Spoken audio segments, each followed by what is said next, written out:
Where is your intention coming from? For that, you have to first understand what is intention. Intention is an idea that you want to carry out. Your goals, purpose, even whatever that you mean, that is your intention. What is your intention when you are helping someone? See him succeed. To be a blessing. Most of the time you receive a bigger blessing. Try to understand.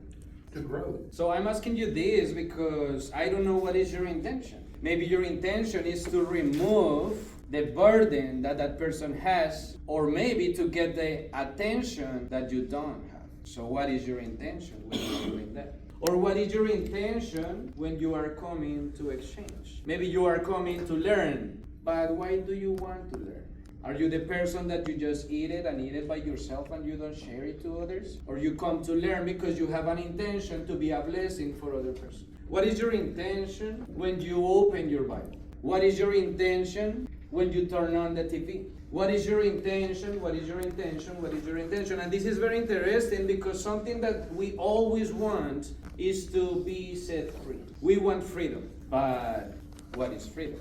Because sometimes we think that freedom is that I can do everything that I want. There is the story of this guy that he was in another country and he was always like a homeless, full of drugs and any other things. He said, if I would have a job and a place to stay, I would have that freedom. He got it, and then he said, if I would have a girlfriend, I would have freedom. If I would, every time was something else. And one day he finished with a gun on his head asking for that freedom. Yes, that was me. What is your intention? Because if you don't think about your intention, you will be in this dark room without an exit, asking for freedom.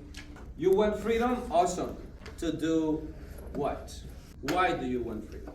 Matthew 16, verses 21 to 23. For that time Jesus began to show his disciples that he must go to Jerusalem and suffer many things from the elders and chief priests and scribes, and be killed, and on the third day be raised. And Peter took him aside and began to rebuke him, saying, Far be it from you, Lord, this shall never happen to you.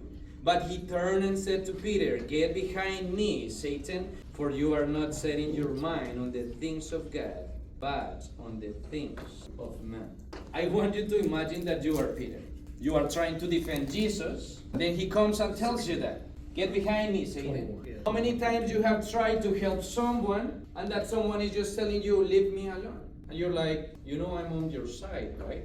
I'm trying to help you. Or maybe your mom or your dad or your brother or your friend told you one day your addiction is not good. He wants to help you, but you say, leave me alone. Maybe you can think about that person. But let me ask you first, was the intention of Peter good or bad? It was good. Initially, He wants to defend Jesus. His intention is good. The problem is that his intention is not connected to the will of God. That your intention is good doesn't mean that it's connected to the will of God. David, how is possible that I have a good intention and it's not connected to the will of God?